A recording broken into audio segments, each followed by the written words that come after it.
How's it going, everybody? And welcome back to another edition of Hot Takes with Holmes here on Radio Free Radford. My name is Blake Holmes, and as always, I'm here with my co-host Isaiah Addair. Stick around with us, as today we're going to be talking about the recent action around the beginning of football season and the end of Major League Baseball's regular season. First, let's start like we always do here on Hot Takes with Holmes with the NFL, the National Football League. And the streak, the miracle, it's over. Cleveland has finally won a football game. Can you believe it? It's been over 620 days since last Thursday, obviously, but it finally got done on their home field Thursday Night Football. Baker Mayfield and company, not Tyrod Taylor, Baker Mayfield and company got it done against the somewhat struggling but still looks great at times New York Jets. So, what does this mean for Cleveland? Is this the beginning of another successful season? Is this just a fluke game? What do you think this does for Cleveland in that they've got that first win out of the way, but as you know, players aren't going to be satisfied with just one win. They want more. I think that it's the beginning of a somewhat successful season. I think they could make their way to 8-8. You know, there has been their point differential right now after 3 games going 1-1-1. Their point differential is -1 point, which is insane. If it wasn't for all the missed field goals, they would be 3-0. And I think with Tyrod's concussion, we'd probably still be seeing Baker in. It adds a different dynamic to the offense, a leadership capability, and that defense is insane. So I think they could even make a push for playoffs. Hugh Jackson has already confirmed that it will be Baker, the starting quarterback, next week.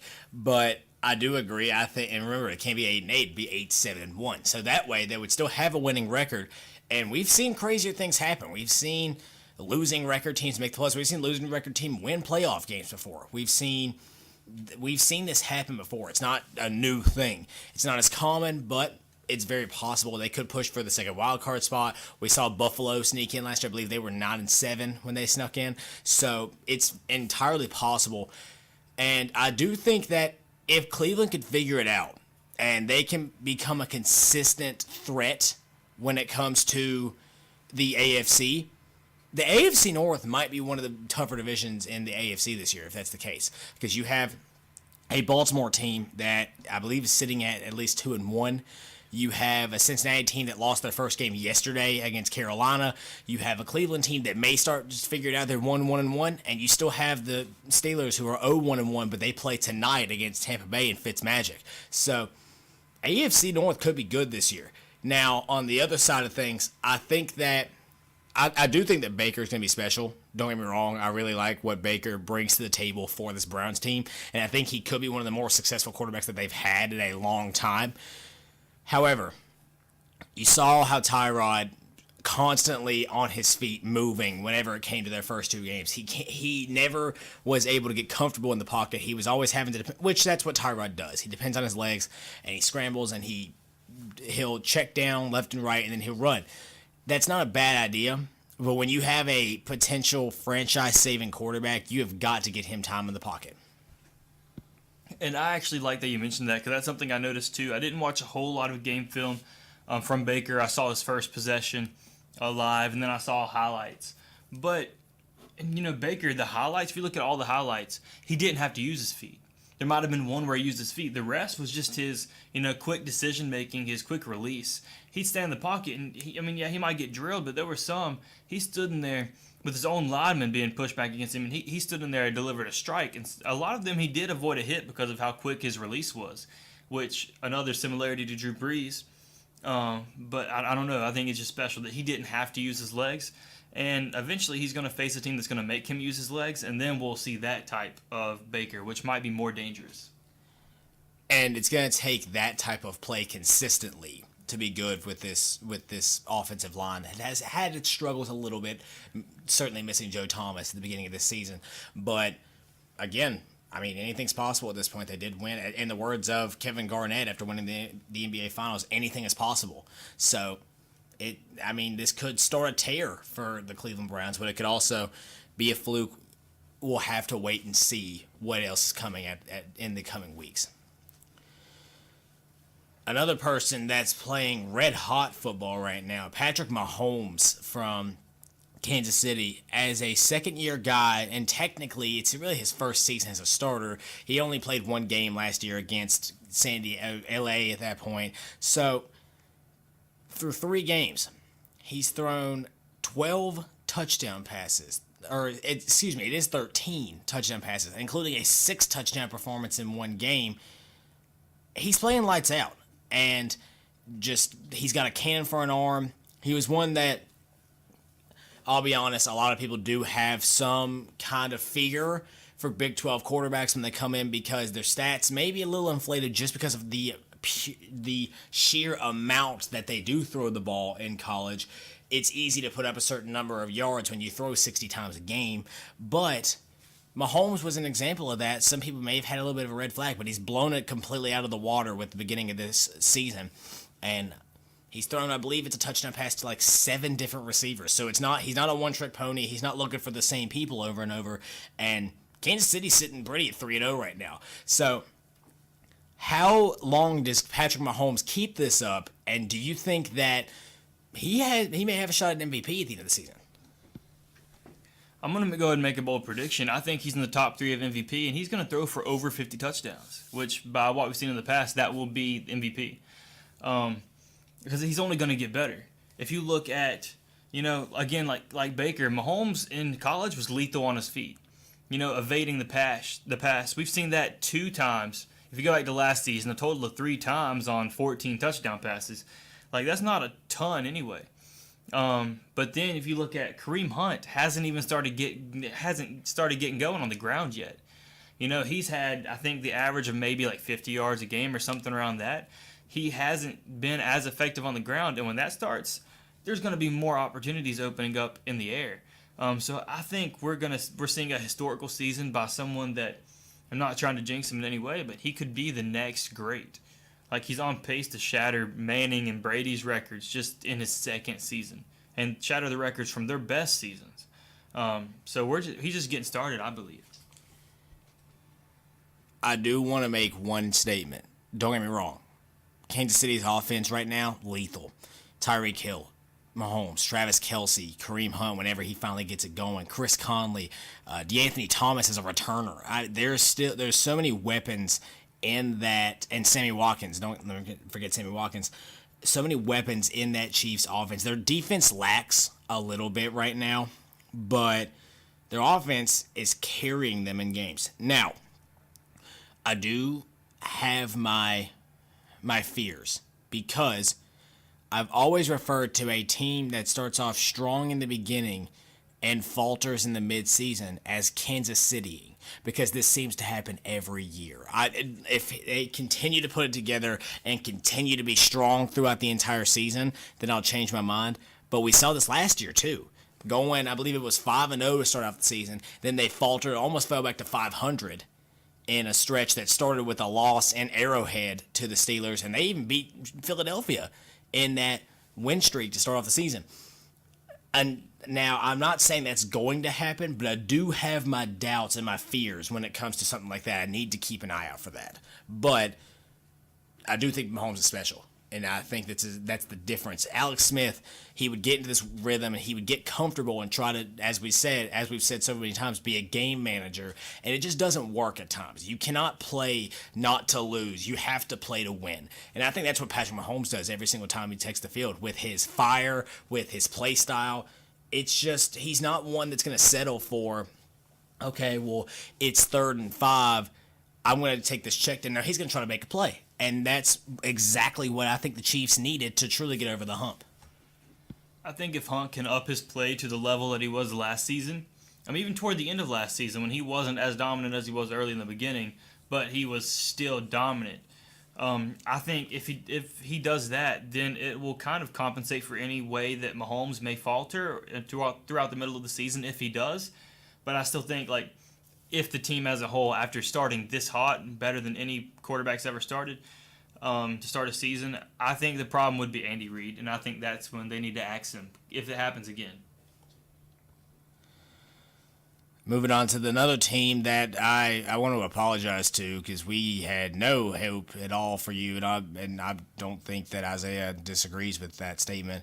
Buffalo, dismantling Minnesota on their own field. I remember last week when we made our predictions, I didn't give an actual analysis, and you said that Buffalo might go 0-16.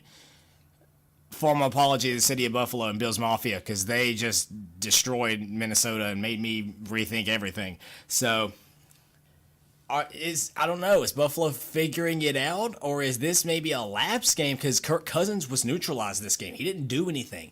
The running backs for Minnesota, not much. The defense looked porous, and Josh Allen is a Superman diving for the end zone, it seems, and hurdling people. So, I don't know. Is Buffalo figuring it out? And do they stay with Josh Allen for the rest of the season? And do they win many more games with this? I'm going to say what I said last year. Tre'Davious White, the corner for Buffalo, extremely underrated. Buffalo's defense as a whole, I think, is extremely underrated. But when it comes to an offense, I don't think they did anything special. They were able to neutralize Everson Griffin, is it Linval Joseph, and Anthony Barr. I don't know how. I mean, their offensive line is good, but the Bills didn't even have LaShawn McCoy. So that just factors in a whole other problem that I want to say it was a fluke, but if they can do that without McCoy, what can they do if McCoy's on his game? Like you said, I'm at a loss of words. I'm so confused when it comes to the Bills right now. I want to say it's a fluke, but I don't know. I have no idea. And like I said, it wasn't even that Bills Mafia had anything to do with it. It was in Minnesota, in Minneapolis. That's what's insane to me, too. To dismantle a team like the Vikings in the manner that they did on their home, on like Minnesota's home field, insanity. And I can't figure out necessarily what exactly led to that. Was it Minnesota a failure to prep properly? Was it Josh Allen finally coming out of his shell and leading a team? It doesn't necessarily have to be in a statistical standpoint, but at a leadership point, was that maybe what it was? I don't know. And Buffalo, like I said, they may be putting something together. Now, another hot topic in the NFL these days. It's week 4, or it's the end of week 3 going into week 4, and Le'Veon Bell still has not reported to Pittsburgh to play in a Pittsburgh Steelers uniform this year. It's the consensus opinion with the play of James Conner so far this year, with Le'Veon not coming to practice and coming to games, that this will most likely be Le'Veon Bell's last year as a Steeler. However, recent reports have come out and explained that the Steelers are listening to trade offers for Le'Veon Bell, because Le'Veon, if he does not get traded, odds are he will come back in week 10. It is up to the Steelers to decide how to use him from there, but they may, if they find a team that would like to trade Le'Veon and they can get a deal work, Le'Veon may be leaving Pittsburgh sooner than we thought. So, who do you think would be a good fit for Le'Veon if that's the case? And 2, do you think that he actually gets traded? He does, and I told you this about a week or 2 ago. I think it's Oakland. I think he goes to Oakland. Gruden likes his dual back system. So as we saw in Tampa Bay, he had Mike Allstott and Warwick Dunn. And if he trades for Le'Veon, he'll have Le'Veon and Marshawn. Plus their lack of depth at receiver. I mean, Jordy Nelson put up 139 yards in one quarter. Amari Cooper's not been doing too well. Martavis Bryant, he's hot and cold like he was as a Steeler. And then you look at the trade for Khalil Mack. Like, yeah, you should probably work on the defense a little bit. But they got 2 extra first-rounders, couple for the next 2 years, this year or next year and the year after, plus the 2 they already had. That's 4 first-rounders in 2 years. If you bundle like 2 of those up with a mid-round pick, you're going to be gaining arguably the best running back in sports. That will add a dimension to the running game. If you have Marshawn in the backfield, split him out wide. He could reach the 1,000-yard rushing, 1,000-yard receiving milestone that we haven't seen since Marshall Faulk. And I honestly think that it'd be the most logical situation. For Oakland, if their defense can't play better, give Derek Carr another weapon. Maybe he can get out of his funk. And if not, Marshawn's only got a year or 2 left, and you can just rely on Le'Veon in the future. I do need to make a couple introductory points. First off, I definitely think that Le'Veon is a special kind of back. He's not one that we typically see each and every year out of the NFL. I will say this, as with any running back, Most of his success, though, does rely on a good offensive line. Because I'm not saying that this is a bad thing, but Le'Veon's trademark patience that we hear all the time when he plays, it is all based on waiting to find the best hole to open. With some offensive lines, the best hole to open is the first hole, and you don't have the time to dance around and wait and literally come to a complete stop like Le'Veon does. Now, that being said, he can adapt. He can change with that. We've seen him do plenty of other things before, changing his play style for the offense. The other thing, I like your point about Oakland because here's the kicker. The Steelers cannot just make a trade deal with anybody and it work because and there's no technically, Le'Veon Bell is not on the roster. He's not signed he is not a member of the National Football League right now. So the way it would work is they would be in touch with Le'Veon and his agent and they would say, hey, this is a team that we have available for you. Would you be interested if we packaged you to go here and we got picks back or we got this back? You get to go play in a team that would like to extend your contract and we would be able to essentially get back. Everybody wins here. Unless Le'Veon agrees to that, it wouldn't happen. So, and same vice versa. If Le'Veon says, well, I want to go to New England, Pittsburgh's not going to send him to New England, another AFC contender, and not even arguably, they're kryptonite for the past 10 years. So they're not going to send him to a division rival. They're not going to send him to New England. I do believe pretty much it's all open in the NFC. If any NFC team comes to the Pittsburgh, to the Steelers office and says, hey, we'll give you this, and Le'Veon's interested, there it goes. You're good. AFC is a little bit different because, like I said, there's a chance you'd have to play them. Now, I don't know if they're necessarily afraid of Oakland at this point. I do like that. And Le'Veon gets a fresh start. He gets to essentially play some of the similar roles that he did here in Pittsburgh, and he's a rapper on the side. He's over in Oakland. So, I mean, it could be a potential good fit for him as far as an NFC team goes. I'll be honest, I know their offensive line struggles, but Seattle might not be a bad spot for him as well. Go back to Marshawn Lynch's old team with Russell Wilson. Their running backs just haven't looked that good this year. They're still missing Doug Baldwin, but I think Seattle would be a decent spot for him, and Pittsburgh would have no problem sitting him there too. Plus, instead of trading a pick, trade a mid-rounder in Earl Thomas. He wants out, open up more cap room. Sherman and Chancellor are gone. As much as I'd hate to play against him as a Cardinal fan twice a year, that actually may be more ideal than Oakland. So I like that a lot. So here we go to one of our favorite parts of the show where we're wrong and we laugh about it later on. Our NFL predictions for Week 4. So starting off with Thursday night, the Minnesota Vikings taking on the Los Angeles Rams in Los Angeles.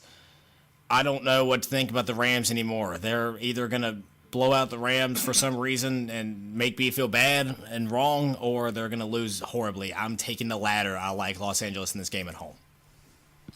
Give me Los Angeles by 2 touchdowns, probably. Because Kirk Cousins, if he couldn't move the ball against Tre'Davious White and Vontae Davis, his former backup, then Marcus Peters and Aqib Talib, I don't think that's going to work well. Cincinnati traveling to Atlanta. These are two teams that just came off of losses last week. Atlanta losing to the New Orleans Saints and the Cincinnati Bengals losing to the Carolina Panthers, 2 NFC South winners there. I do think the Falcons are sitting 1-2. Calvin Ridley put on a show last week against the New Orleans Saints, but Cincinnati barely lost in Carolina to the Panthers. That being said, I like in these matchups with both coming off of losses, I like taking the home team. Give me the Falcons in Mercedes-Benz Stadium. Yeah, just a few factors. I know the Falcons' defense is a little hurt, but Joe Mixon's out. Julio has been drawing double coverages, leaving room open for Ridley, but Julio's still been playing really well. And Devontae Freeman, he's going to be coming back anytime now. My cousin's a huge Falcon fan. Told me probably next week or the week after. If he's back for that game, the offense is going to open up and probably put up over 40 points, I would say. At least 30-some points. So I'd say Atlanta. Tevin Coleman has stepped up in the time being as well. Tampa Bay traveling to Chicago. Tampa Bay 2-0 currently. We'll see what their record is after tonight when they do play the Pittsburgh Steelers. But Tampa Bay going up against Chicago. I want to make this point that Khalil Mack is the next and will be the next monster of the Midway for a long time. Let me give you a stat. 3 games this season. He's had at least a sack and a forced fumble in every single one of them. Just insane. And Chicago's defense has been outplaying themselves. They're sitting at a 2-1 record, and they're going up against the Tampa Bay Buccaneers in Soldier Field. Call me a believer. I do think that Tampa does get beat tonight purely because the Steelers have always been known to play up to their competition. It doesn't matter necessarily what's on they look at your record, and it seems as if you look like you could be a good division winner. Now, unless you are the New England Patriots. If the record looks good, they're going to play you tough. And I think that they get the win, a hard-fought game against Tampa Bay tonight, and I think this causes a little bit of a stumble effect. And Tampa going away from home to Chicago, I like the Bears in this game, honestly. I'll just use this moment to say it already has been said that unless Fitzpatrick completely implodes tonight, that he will start over Jameis when he comes back after this week. But I will also say that, I don't know, think back to 2006, the Bears are who we thought they were ran. The Cardinals were up 20 points. The Bears defense, led by Brian Urlacher, the offense didn't score a point. They just came back and the defense kept them in. And yes, the offense did put up some field goals against the Cardinals this past week, but a 14-point lead. Khalil Mack led the way this time. Like you said, I think he had 2 sacks, a forced fumble. That defense might be the best in the league as of right now. The offense doesn't have to do too much, but they still have great running backs. 2 of them. So give me the Bears just because that defense, the offense doesn't have to do much. And that's what I like the most. They don't have to put up points.